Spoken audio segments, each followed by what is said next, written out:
We have invited Jane Harrington, who is from SNAP-Ed at Zufall Health, to come and talk with us a little bit about today about how she is doing this. So, Jane, I am going to hand it over to you. Hi, everyone. Thank you, Claire Grace. It is an honor to be here today to share a little bit of our experience with OST.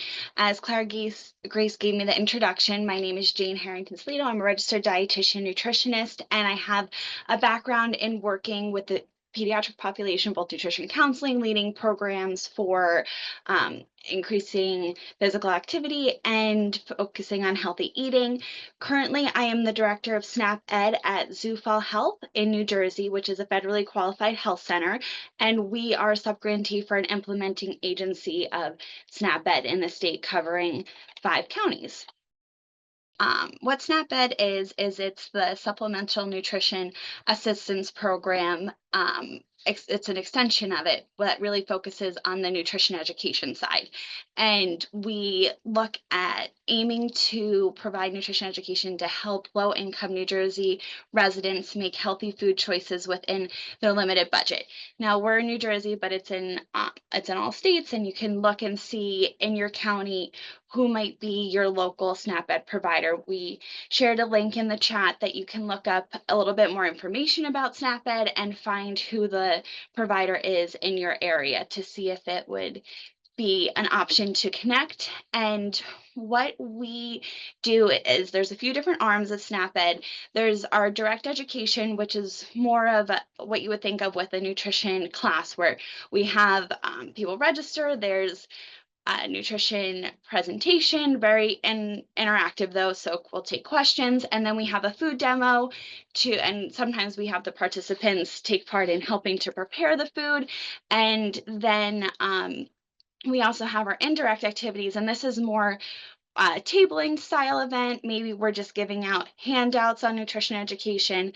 We have our marketing, social media, where we have a Grow Garden State program, and that's really encouraging New Jersey residents to grow their own fruits and vegetables. And then there's our policy systems and environmental change. And this is where we could work with on our Healthy Pantry initiative, work with pantries to try to help them offer more fruits and vegetables and whole grains, or we could work with schools or after school programs, and that's where OST would fall into our SNAP-Ed work. And really what we do is start to connect with it could be through coalitions, it could just be through partnerships, and starting to see where we might be able to help in our communities. And that way we can look at what sites might be appropriate, start looking at planning, and really sometimes it can take a little while for us to build those partnerships and really get started, but the more we can get out into the community um, and show what we're able to do, then and what we're able to offer, some of the funding that we have to help support. And what we will first do is see what areas might work out well for us.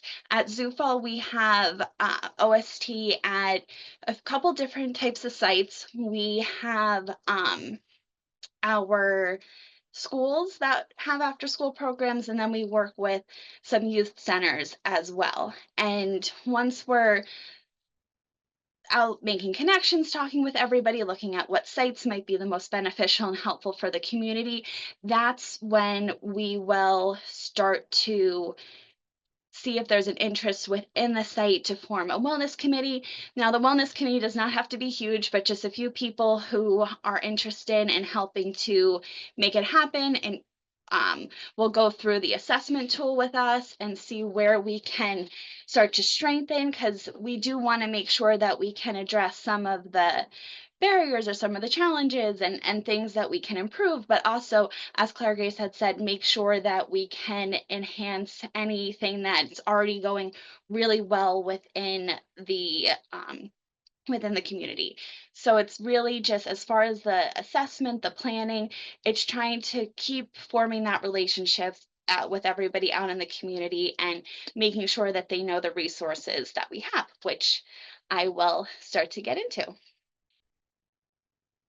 And then I think if we go back one more slide, perfect. So on the really starting to plan on what kind of challenges we can address and how we can improve what's offered to the community through OST. So if it's increasing access to healthy foods while at the program, it might be looking at different grant opportunities, might be connecting with some of the pantries and food banks that we have partnerships with. Through SNAP-Ed, we also have a Veggie Van initiative that works on trying to get more produce to communities and make it reduce the barrier of trying to travel to get to the food, because the area that we're in is very rural. So transportation can often be a barrier for us.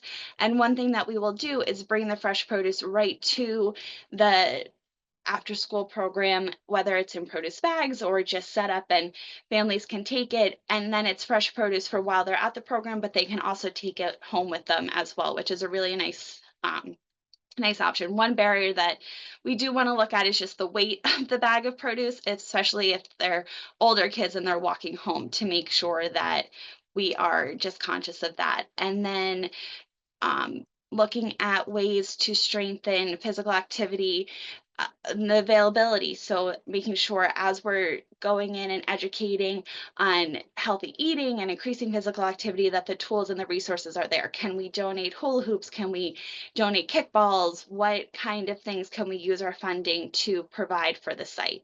And then also looking at, we have a community garden PSC, and that often goes very hand in hand with our out of school time work, where we will um, help to build a garden and help to get soil, some seeds, and get that going. Or it might be more of a sensory garden that's available at the school.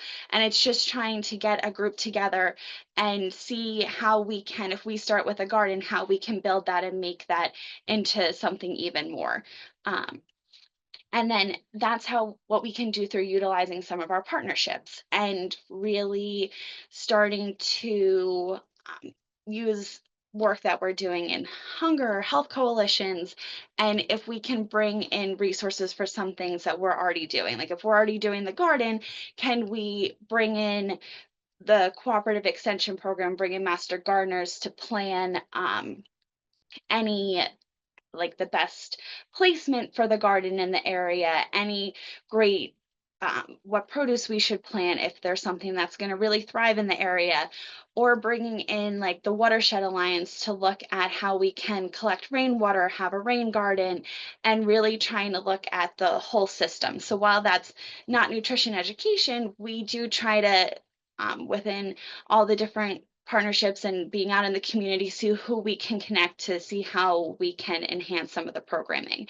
And then it might be going back up the food, working with food pantries and food banks to increase that food access. Because since we're already working at the food pantries for education as well, or through for a healthy pantry initiative, we might be able to connect them with an after school program to have some of those foods available.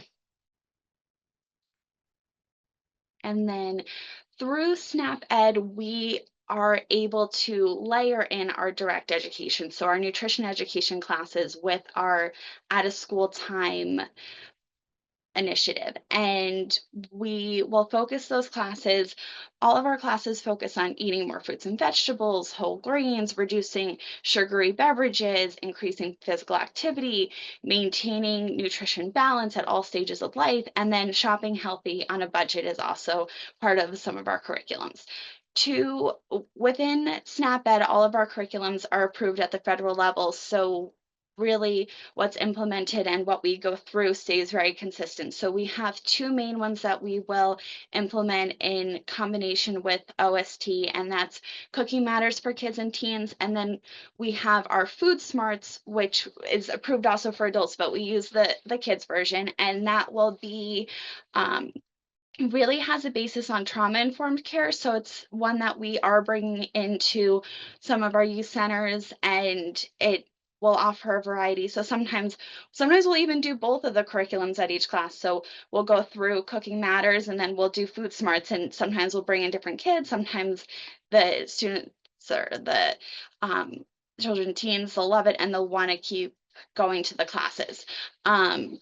One of our youth centers that I do want to share about, we are there for after school programs, some of the drop-in teen sessions, the summer program, summer playground program, and we reach over 200 students. And really, the children are so engaged, really love to learn about how to fuel and different ways to move their body. And this is one that we were able to provide hula hoops, kickballs for. We were also able to provide bike helmets for this group. They were having a bike event, and to expand the reach and to promote safety, we were able to donate the bike helmets to go along with it. And this is just really a nice way to show it doesn't have to be a competitive sport. There's other ways to engage in physical activity. And then we're not just promoting and saying like, let's do this. It's providing some of those tools to switch it up as well and provide different opportunities.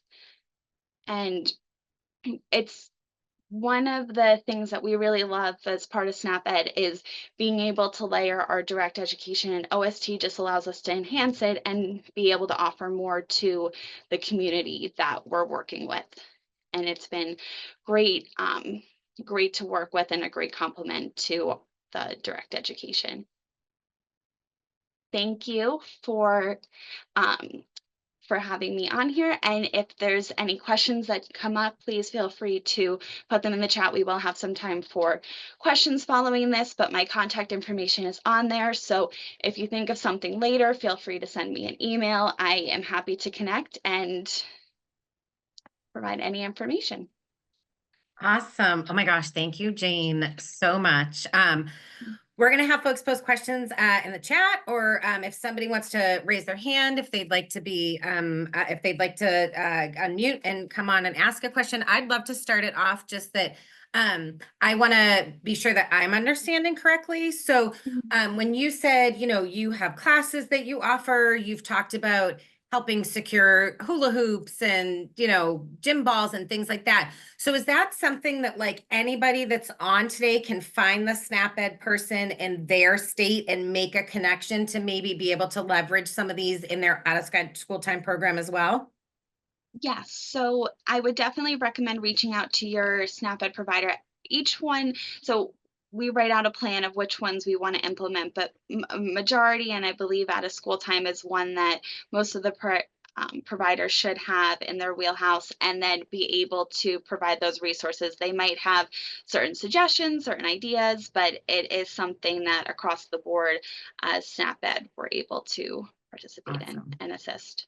Great. And if we haven't already, we're going to post the link in the chat for folks where they can actually go on the sort of wider SNAP-Ed website to read a little bit about it. And then there's a tool that you can use to find the contact in your state. So that'll be in the chat. Awesome. Thanks so much, Kate. And then Jimmy's just sharing, Jimmy St. John was just sharing that their after school program works with the University of Tennessee Extension Master Gardener program. So again, utilizing their extension. And I know that Kate put a link where folks could find their local cooperative extension. They do the from seed to plate activity, growing and caring for a garden, harvesting the crop, cooking food for students and family. Their middle school site conducts a cooking class that encourages choosing and cooking healthy food, and recently purchased a greenhouse. Thank you for sharing that example, and that is a SNAP-Ed program. Yes, awesome. Thank you.